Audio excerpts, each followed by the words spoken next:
Good morning and welcome to Hudson Institute. I'm Ken Weinstein, Japan Chair here at Hudson. Delighted to welcome Congressman Andy Kim of the 3rd District of New Jersey to today's event, Preserving a Free and Open Indo-Pacific.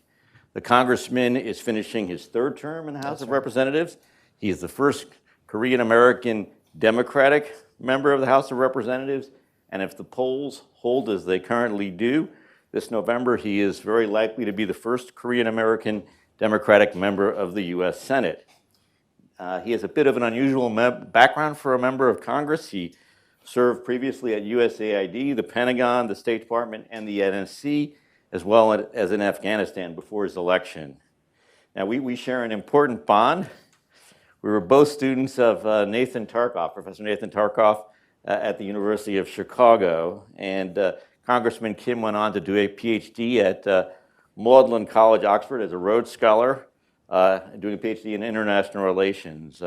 And he is using that, his PhD studies well, I can say. I was just at my 40th reunion of the time when I began my PhD program, and everybody else was in academia where I was, so it's slightly different. But currently serves on the House Foreign Affairs Committee, notably on the Indo-Pacific Subcommittee. We had the honor as well of having Congresswoman Young Kim, who chairs that committee, a few months back. And the Congressman also serves on the House Armed Services Committee, as well as on the Select Committee on the Chinese Communist Party. So let me begin first by sort of focusing a bit on your background. It's a little unusual for a member of Congress to have had so much time in so many different federal departments before being elected, and particularly in Afghanistan, where you were an advisor to both General Petraeus and General Allen. And on the NSC, you obviously focused on the fight against ISIS under President Obama. Let me ask you how those experiences shape how you understand both foreign affairs more broadly and the Indo-Pacific more specifically. Yeah, well, thanks for that. You're right. I mean, look, I did my PhD on international relations, but what I focused on was about conflict management, resolution. It wasn't specific to the Middle East. It just happens that, there were a lot of the conflicts were happening there. So, I think for me, it helps me understand sort of a framework of how to understand a problem. I was trained as a strategic planner, trying to understand the magnitude of the problem that we face and try to conceptualize the magnitude of the solution needed to address that problem. And I think that allows me to look at things oftentimes a little differently than the conversation on Capitol Hill is done. I work in what's arguably the most reactionary building in America. It is constantly reacting to the headlines, to the latest crisis. The issues that rise up to hearings are things that are front page news, but what we often know is that a lot of the important things don't always make it to the front page news. Yeah. So I try to be somebody that thinks strategically, tries to lay out what are our objectives, what does success look like? And then the work that we did with counter ISIS and other efforts, the other things that really came to bear wasn't just about the development of the strategy, but recognizing that where does American global power come from? What are our strategic advantages? So much of that being about coalition building. Mm-hmm. And that's something that is fundamental to how I see what 21st century power looks like. The last thing I'll just say, that in terms of how my work is shaped by my experience, is I very much came to understand the power of non-state actors and transnational actors, not just about dealing with Westphalian states. So much of foreign policy and so much of how it's conceptualized on Capitol Hill is about government to government. But when I dealt with so many non-state actors, whether they are terrorist groups like ISIS or civil society, I do think that so much of the answer, especially when you're dealing with a region like the Indo-Pacific, has to include greater, people to people, greater engagements at a level beyond just the high level leaders of the nations, and that's something that I think we need to do better at as a country in terms of mobilizing.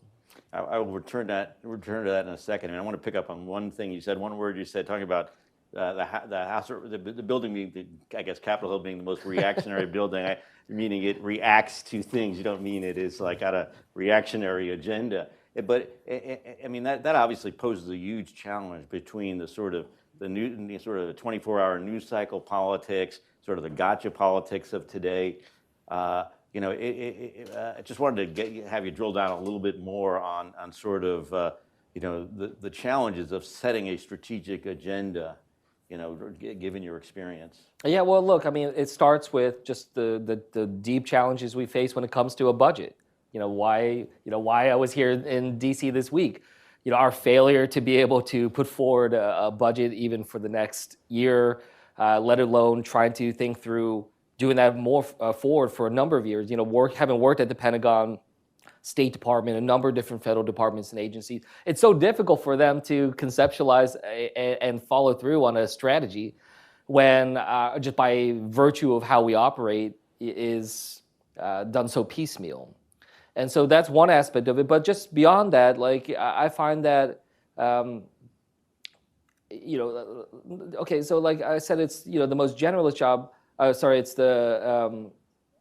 the most reactionary building. But what I also say is I also work in what's arguably the most generalist job in America, and that's a challenge. I went from being a subject matter expert on counter ISIS in the Middle East to now having to deal with so many other issues. So just the bandwidth of attention is difficult. So as a result, it does affect our capacity to be able to lay out a vision and be able to actually try to implement that and execute that. And I think that's something that we have to get better at if we want Article 1 branch of government to operate in the way that it should be.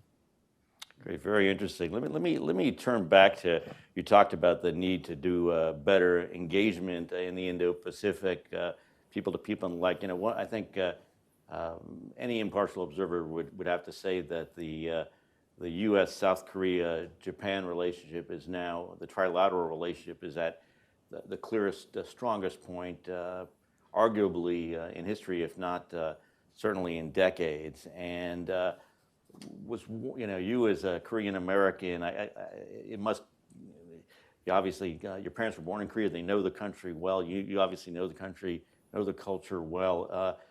As an expert on Japan for years, I always felt like I was walking on eggshells going to South Korea because but now it feels the openness towards Japan is really extraordinary. And I was wondering what steps you would suggest to build on that, the extraordinary spirit of the Camp David summit of August 2023 that President Biden convened. Well, and I think it's also important to put it in the context of just a few years earlier, which is, we saw probably some of the lowest points in the Korea-Japan relationship that I've seen there in my lifetime. So to see it where it's at now and the speed with which that change happened is quite remarkable. And I agree with you in general that, yes, I do think that has created this great openness, a level of cooperation, and it does feel like a real commitment to that at the government level. I think, drawing in what I was saying about the people to people, that still needs to be built out. Yeah. There's no question that there are still, deep set concerns and challenges. I hear it from, people that I talk to in Korea and in Japan as well. And I know that's not going to be smoothed out. There's just, there's some deep-seated issues that aren't going to necessarily be able to all be addressed in ways that are perfect for everybody. But I do think that starting on this capacity of finding areas of commonality and building out is productive and is something that hopefully will help recognize that their shared interests going forward and their shared prosperity going forward comes from working together. But the other thing I guess I'll just say is it is really important, though, and that we try to tell the story of what that trilateral, what that relationship looks like. I mean, even just on a bilateral level, we had just the other year, the 70th anniversary of the armistice of the Korean War. We had a state visit from the South Korean president, and we talked a lot about the last 70 years. But there really needs to be greater effort to be able to explain what the next 70 years is going to look like. Why is it that we're putting this effort to pull together Korea, Japan, and the United States? And I think that story needs to be told, not just for the purposes of the population in Korea and Japan, but here in the United States. I talked to a lot of people in the United States, and they're like, well, what is the value here? And you see that manifest by questions of, that we saw during the Trump administration of the the amount of money that the U.S. and South Korea will pay into their military partnership, questions about U.S. troops on the peninsula, things like that. So I think it's important that we tell that story about what these relationships mean. Yeah, as I was telling you when we were chatting before, I was just in Seoul, I guess, earlier this month for a trilateral that Hudson was one of the co-sponsors of, that Senator Haggerty pulled together. We had 7 members of Congress, 7 members of the Senate, Chris Coons, most notably Dan Sullivan, Senator Peters, and others who were present for a meeting of Korean business leaders, top business leaders, Japanese business leaders, and American business leaders. And it's interesting as you look at what the Biden administration has done in terms of building out the lattice of allies and partners in the Indo-Pacific. Obviously, the U.S.-Japan ROK trilateral is key and the most important, since it's 2 big defense allies, 2 major technological powers. But both countries face internal challenges as well. I mean, South Korea's got the lowest population growth globally of any major country. It's quite striking because it's a deeply religious country, but and Japan also faces this demographic challenge. And was wondering if you had any thoughts on sort of on the demography challenge at all. Yeah, I mean, look, and we're seeing that in large swath across East Asia. China also facing major demographic changes in that way. And I think that that's why it's important to be looking towards that future, trying to understand, well, what is that going to mean in terms of just where the economic growth is going to happen when you see a lot more manufacturing capabilities in Vietnam and Indonesia and elsewhere, and you start to get a sense of like, what is the Indo-Pacific going to look like 20, 30 years from now with these population changes happening in that kind of vein, and what kind of strain it's going to put on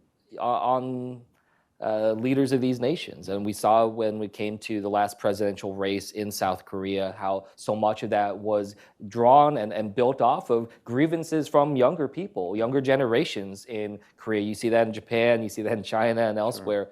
Sure. I do think that youth bulge and that challenge that we face when it comes to the next generation, we see it here in the United States as well. And that is something that is driving a lot of the discontent that is fueling some of the different policy decisions that are being made. And so, yes, I do think that that's really critical and something that the United States needs to pay attention to understand. You always pass the puck to where the hockey player is skating towards, right? And trying to meet them. And we can't be able to devise the right kind of policy if we're not understanding where that trend is going towards. Yeah, it's interesting because by this time tomorrow we'll know who the LDP selects as its presidential candidate, or the president of the LDP will be the next prime minister of Japan. And one of the criticisms of the race among the 9 candidates has been that so much of the race has been focused on those 65 and older, who are obviously a growing cohort in Japan, with the younger people feeling very much left out in some sense of the current debate. So let me shift gears and ask you, so we've got the U.S., Japan, South Korea trilateral. We also have the remarkable transformation of the U.S.-Philippines relationship under President Marcos, and the U.S.-Japan-Philippines trilateral that occurred right after the U.S.-Japan summit this April. In addition, obviously, there's the quadrilateral security dialogue. The summit was just held this past weekend at President Biden's home in Delaware, with some major announcements obviously being made in a whole range of critical areas.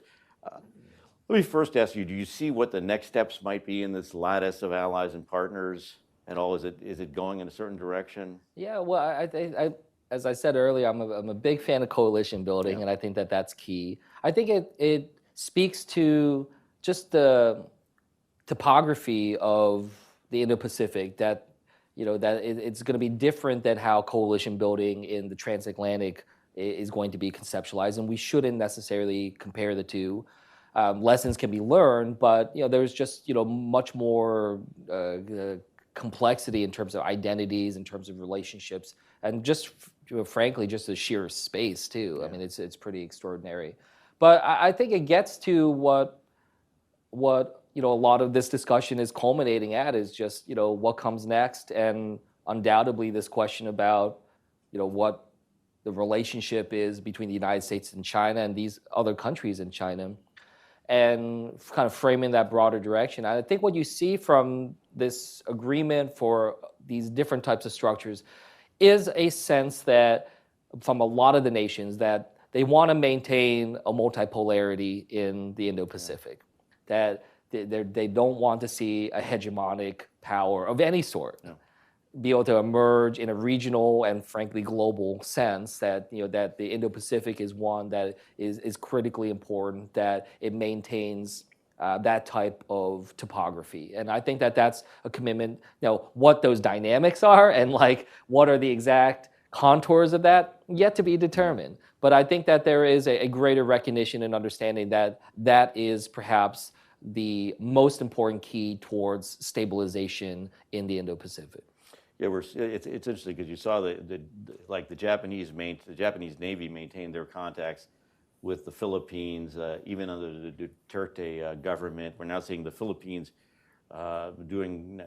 building partnerships with Indonesia, but we're definitely seeing this people don't want to publicly choose sides, which presents challenges, which I want to get to in a second. But we've had these structures now. So you've got the U.S., Japan, South Korea trilateral. And my Hudson colleague Will Chu and I are working on a paper on the future of the Indo-Pacific, and we're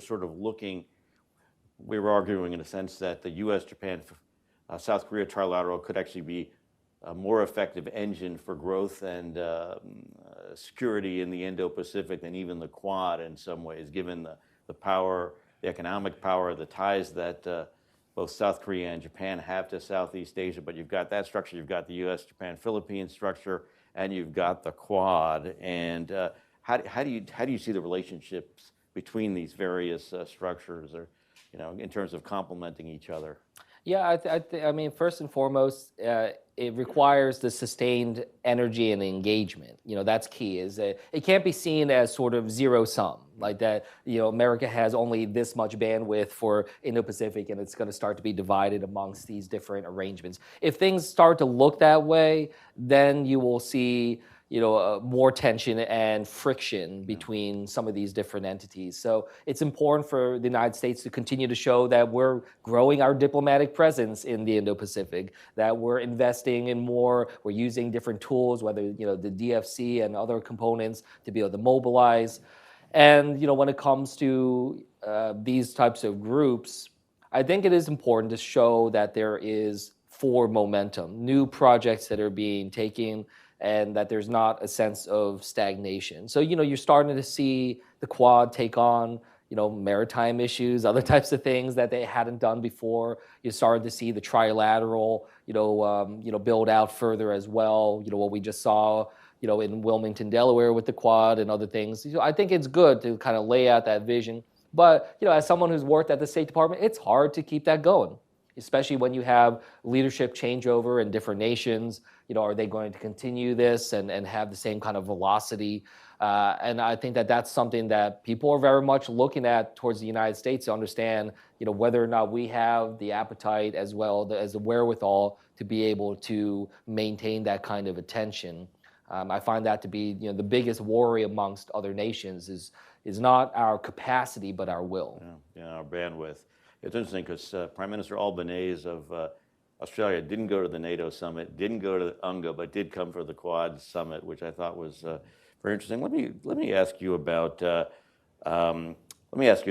Taiwan here. So, do you see a challenge in deterring China in the Taiwan Strait, something that really does, in all honesty, rely on American hard power for the moment, and building a free and open Indo-Pacific, which requires soft power, including, as sort of was implied by your previous answer, outreach to nations that are not traditionally willing to stand with Taiwan, including some close American allies, interests, including South Korea, whose national security strategy is almost entirely focused on stopping a North Korea contingency rather than a Taiwan contingency. Yeah. So you're asking if there is a tension? Is there a tension between deterrence and the kind of hard power that's needed, the messages that need to be sent, and the soft power messages that need, that lay behind the connectivity focus in the free and open Indo-Pacific? I guess there can be, and we've seen some tension there, but only if we're looking at deterrence in a narrower form. And I think there's a wider lens by which we can engage this.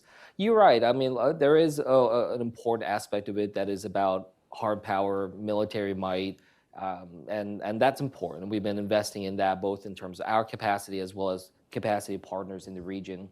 But as I was laying out, I'll share this one story because it's something I keep thinking about. Last year,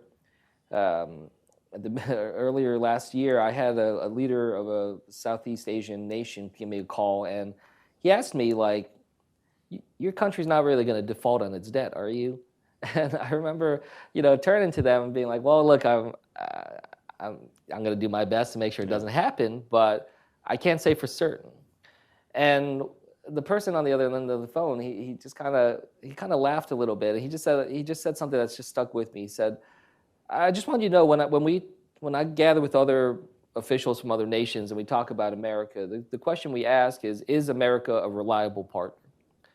And he said that you know full well what the answer to that question is right now. And that was like really striking to me. Yeah. It really shows just that we can have the largest economy, the largest military in the world, but if we're not seen as reliable, if we're not seen as someone who will be there for nations, and we see this question arising immensely at the center of this question of what is the U.S. role when it comes to Ukraine, for instance. There are a lot of signals being sent about American follow-through, and I find that to be the most challenging component of this, is that we see the question about deterrence not just in terms of hard power, but in terms of that will and that determination, and frankly, the ability to make a decision. And if you see us constantly kicking the can down the road with continuing resolutions and other issues like that, you see how divided we are, not just in Congress, but in our government, you can understand where people are coming from of like, if something happens in the Taiwan Strait or elsewhere, is America gonna be able to make a decision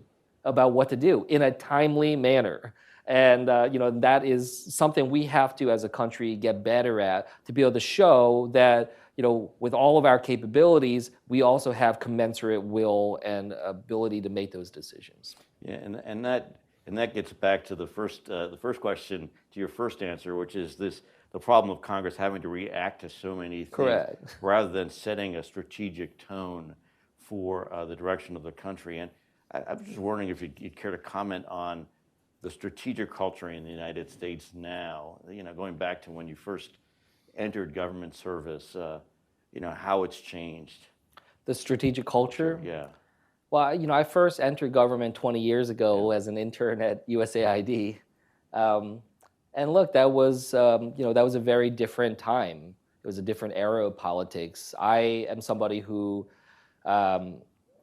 joined up the dramatic lighting. I like this. I'm telling a story. Now the truth. Okay, don't sweat. Here we go. Look, I got into this because of September 11th. I was a sophomore in college when September 11th happened. If that day never happened, I'd probably be a mediocre microbiologist somewhere.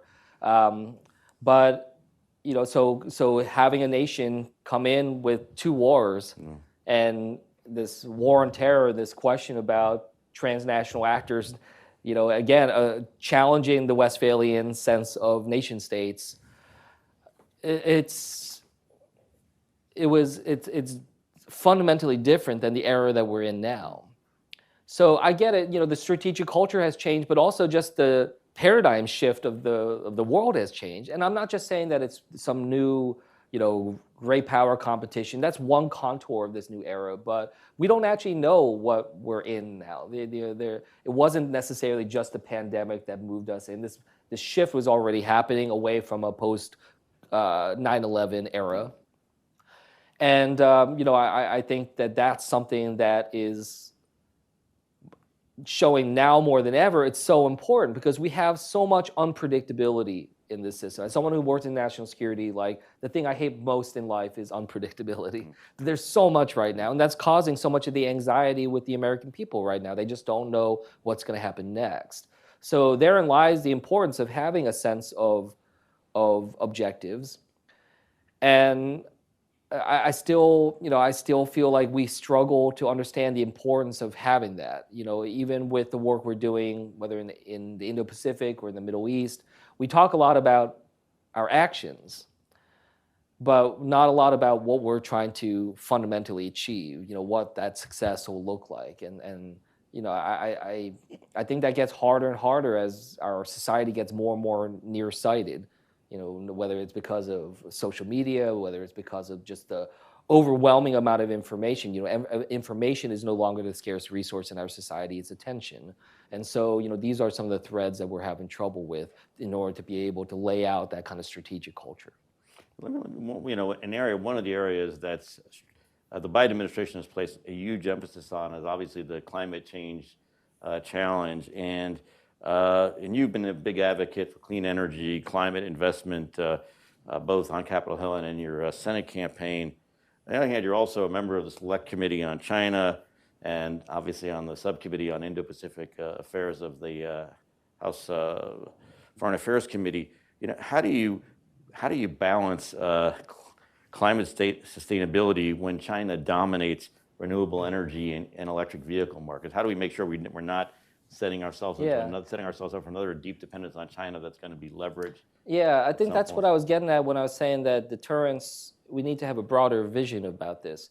Because deterrence is, on some end, the other side of the coin on resilience. Yeah. And so, and this has been honestly one of the bigger areas of frustration that I've had on the Select Committee, is because, look, I'm all for making sure we have more military might and capabilities, but we also have to look at it in terms of investing in ourselves. So, my first answer to your question about how do we make sure we're doing this in a way that doesn't make us more dependent upon China, I would say things like the Inflation Reduction Act, things like the Chips and Science Act, investments in our own capabilities that are geared towards making us more resilient. The more resilient we are, the more, the less dependent we are upon any nation, not just China, but any nation, to be able to withstand global shocks, which affect American consumerism, prices that they have to pay, which affects public opinion, which affects political will.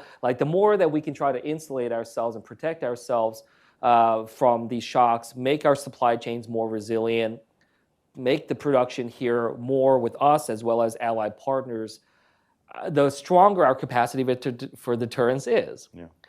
And we saw that when it comes to sanctions on Russia, on Russian oil, and then concerns on our end about energy prices in America going up. Again, the more that we can protect ourselves from some of those shocks, the better. And I think therein lies a difference. I was frustrated. The reason why I said I was frustrated on the Select Committee side is that we have not done enough on thinking through that strategic competition and that resilience side. You're right, it's the Select Committee I'm on, but it's not the Select Committee on the CCP. It's the Select Committee on the strategic competition between the United States and United States and China and the Chinese Communist Party. But somehow over the course of 2 years, that name has changed. Yeah. Not by any directive, but it's just become a Select Committee on the CCP. Yeah.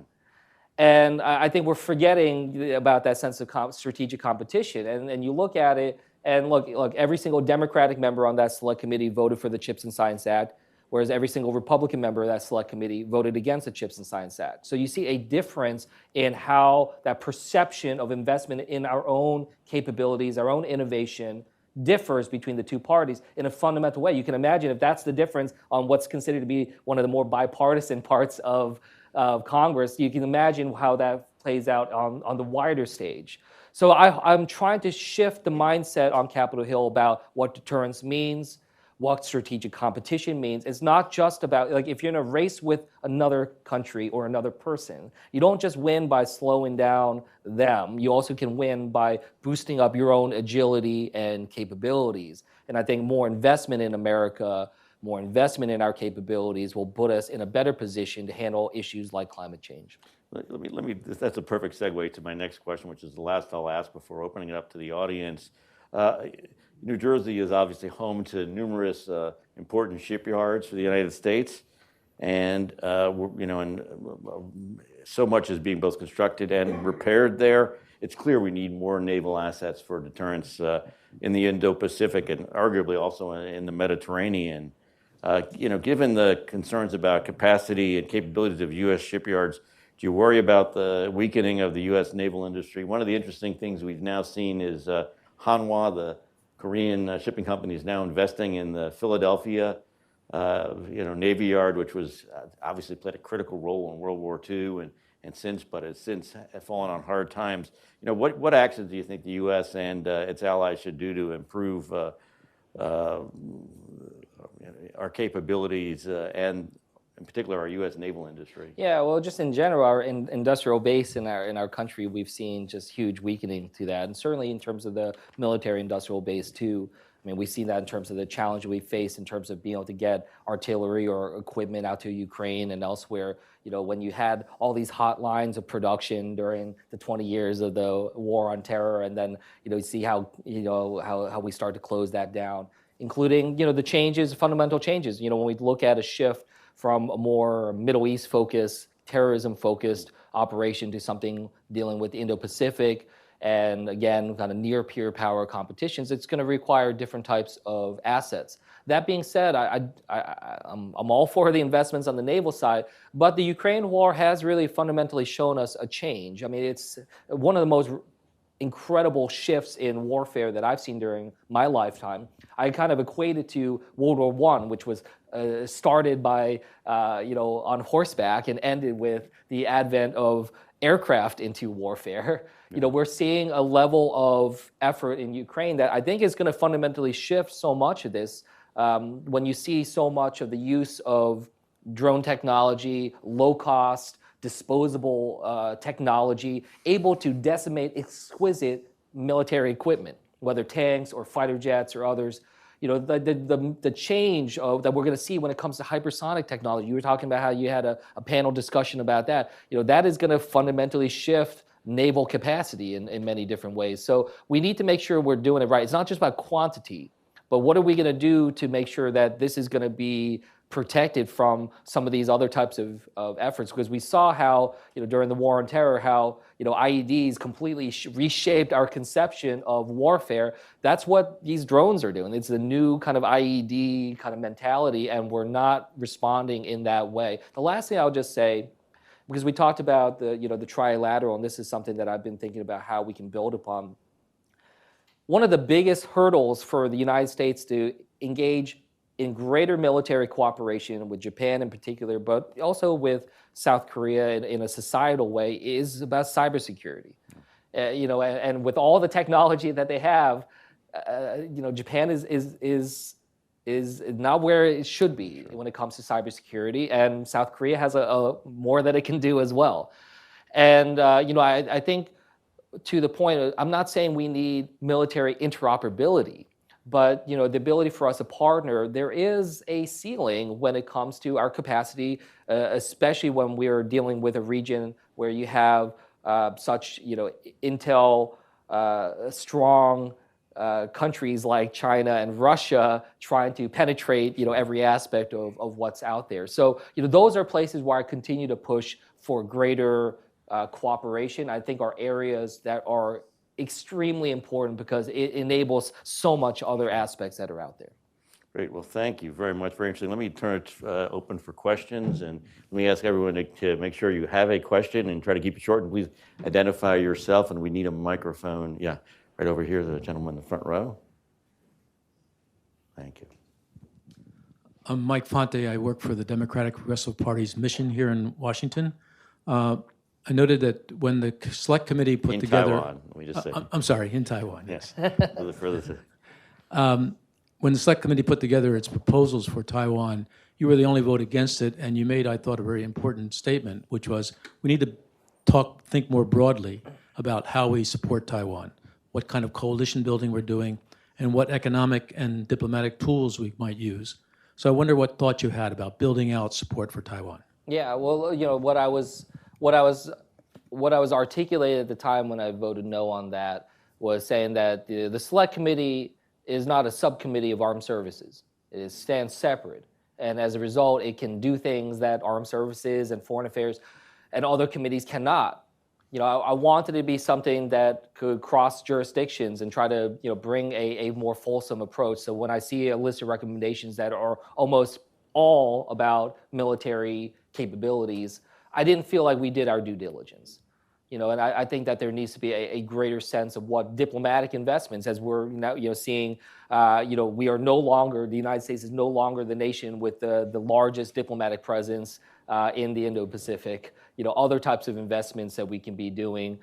So that's what I was pushing, and it's been a challenge. I've enjoyed my time on the Select Committee. I think that there have been benefits to what it can bring, but I am worried about the vocabulary that it is creating on Capitol Hill that is overly simplifying what is the most complex bilateral relationship in the world that I think is going to shape so much of what happens over the next 50 years. And so, I think it's important that we are as precise as humanly possible, about this, and, creating a situation where we're not necessarily putting forward an agenda that is actually going to make us weaker, to the point we were saying earlier about coalition building. I think that that's vitally important, but coalition building, like, as we see, the ASEAN nations and others, maybe more hesitant on certain things.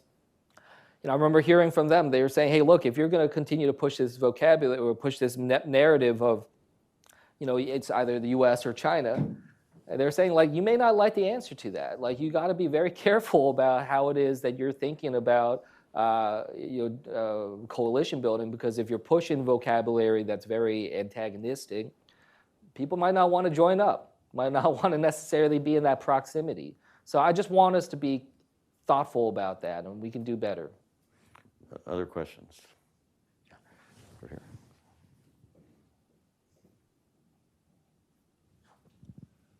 Jonathan Rose with the Office of Senator Brian Schatz. Representative Kim, thank you for speaking with us today. I was wondering, you talked about the importance of coalition building in the Indo-Pacific and worldwide. I was wondering if you have any thoughts on how we can continue to increase our engagement with the Pacific Island countries in the context of our strategic competition with the PRC. Thank you. Yeah, I think that's one of the areas I feel like we've been able to make some good advances in recent years. We see a lot more conversations about what kind of security capabilities they need, but also just addressing some of, like, listening to them about what are some of their challenges, whether that's especially on maritime, on fishing, on other types of issues. So I think that kind of engagement is critical. Doesn't mean that every single one of them is going to sign up to be, write their name down on a coalition. But the more we can just do that relationship building, I think the stronger. But again, it's important that we do it in a way that shows that we're not just thinking about them as, pieces on a great power chessboard. People know when they're being used in transactional ways. And it's honestly like, the way I would say it, they feel disrespected if they think the only reason that you care about them is because of China, and like they can tell. Now they might try to use that to their advantage, and if you're going to be in a transactional way, again, they might use that and flex in different capacities, and I hedge and try to figure out how they can maximize their leverage. So I get that. But I think there needs to be a greater purposeful understanding, and I think that's what we were talking about is like, what is the vision? The title of this conversation was about, free and open Indo-Pacific. I know that's one aspect in which we can frame it. The Biden administration has framed it more about, security and prosperity, and there are other aspects of that. But, I'm not saying you necessarily have to have that perfect phrase, because we know that, these phrases have their own challenges, and that when we understand that there's not a monolithic viewpoint across the Indo-Pacific, it goes different. But I think, having that follow through, showing that level of respect and engagement in that kind of capacity, that this is not going to be reminiscent of, island hopping from World War II, which is their understanding of the last time they got caught in the middle of great power competition. they were used and they were abused and then they were forgotten. So, what is going to be different this time around? And I think that that's going to be really key. Great. Got time for one more question. So your hand was up first. I'm sorry. Yeah. Yeah. Hello, I'm Max. I'm an intern here at Hudson. I had a question specifically about the Select Committee on the CCP, and you were talking about how you wanted to reshift the focus back to strategic competition. And I was kind of curious on what you thought the best method was to sort of persuade both sides of the Select Committee and the rest of Congress to have that shift, especially in this time where the CCP is becoming more aggressive towards Taiwan and in the South China Sea. Yeah. Let me add something to that, because you brought up, we're talking about the dialogue. There's an inherent tension, I think. I'll draw back on our teacher, Nathan Tarkoff. There's an inherent tension, I think, in a democracy between the need to sort of rally public opinion on the one hand, but then also to find the right policies, and particularly on something as sensitive as this, to make the public aware of the China challenge, but then also handle it. How do you deal with that? It's sort of the flip side of that question. Yeah. No, I think that's right. And look, I think we can all agree that there are certainly actions taken by the CCP that we find to be concerning, dangerous, alarming, and I do have concerns about what happens next. So, it's not meant to, discount or diminish, what concerns we have out there. We need to see it for what it is, but it's about trying to think through what tools do we have in our toolbox to try to address that. And yes, you're right, from the rhetoric standpoint, we want the American people to be informed. That was something that I learned from the work I did on counter ISIS. We did not do a good enough job to explain why this was in our national interest. But I think the main thing I keep getting at is trying to understand, like, how do we thread this needle so that we are not overly alarmist to the American people. There is a rhetoric that emerges on Capitol Hill that I think is making it seem like conflict is inevitable and imminent. And I think that that's, untrue, but I think that creates a sense of concern. When we saw that with the spy balloon incident, right? Like, yes, we do not want spy balloons flying over sovereign airspace of the United States, but some of the rhetoric that was coming out about that, there was a chairman of a committee that was saying, no, maybe it's filled with a biological weapon. Like, that is deeply dangerous to say things like that and ratchet up that kind of tension. So I say, look, I think that there is ways in which we can focus in on what the threat is, and we should be able to articulate that in very practical ways to the American people. But lay out just the different ways in which we can counter this and address this. And I do think that the strategic competition side right sizes it. China has significant demographic challenges going forward. They are not 10 feet tall. They have huge economic problems, population demographic challenges, other issues that are going to show and manifest as we see already. Sometimes the hearings on the Select Committee are saying, we're losing, we're falling behind. Yes, there are places where we can do more investments, but when you look at just where our countries are, we are still in a strong and dominant place, and we shouldn't forget that. Yes, there are things we can do that shift our investments and do other things like that. I'm not saying we continue on in the status quo, but that also means that, taking efforts to invest in ourselves, like the CHIPS and Science Act. I tried to, look at our other strategic advantages. Despite our challenges as a country right now, people still want to come here, innovate here, grow businesses here. That's something that doesn't happen on mainland China. And so I've asked the Select Committee, like, is there a way that we can, in a bipartisan way, talk about how we want to make sure we can have high-skilled immigration in this country and try to detach immigration from solely a conversation about the southern border, which is unfortunately all-consuming right now. We're shooting ourselves in the foot by turning away people who want to come here and grow businesses here. And we even have people who come here, grow businesses here, and we force them to leave. And where do they go? They go back to other countries and grow competition to us. So, those are the types of ways I'd like us to think about this more broadly. We can have the conversation about, FMS, FMF, and military efforts to the Indo-Pacific, but we got to be able to bring all these other aspects to bear in a fundamental way and use what are our strategic advantages and have a sense, I don't want to say necessarily optimism per se, but a confidence in ourselves. You know, like you're not going to be prevailing in a great power, near peer competition globally if we're constantly projecting a sense of weakness and falling behind. That rhetoric actually, I think, hurts us when it comes to coalition building, as people are saying, oh, look, the select committee is talking about how we're losing this war, we're losing this race. I think there's better things we can be doing to talk about how we have a battle and a race for talent and we're winning it and we're going to continue to engage. Great, and on that note, I want to thank the congressman for. I want to thank him for engaging with us this morning. We both got a strong sense of where you stand policy-wise, and also, more importantly, how you think about challenging issues and how to make the challenging trade-offs that are necessary. So I want to thank you. Look forward to welcoming you back to Hudson in whatever capacity, whatever happens in November. Looking forward to continuing to work with you on building out a free and open Indo-Pacific. Thank you so much. Thanks, everybody.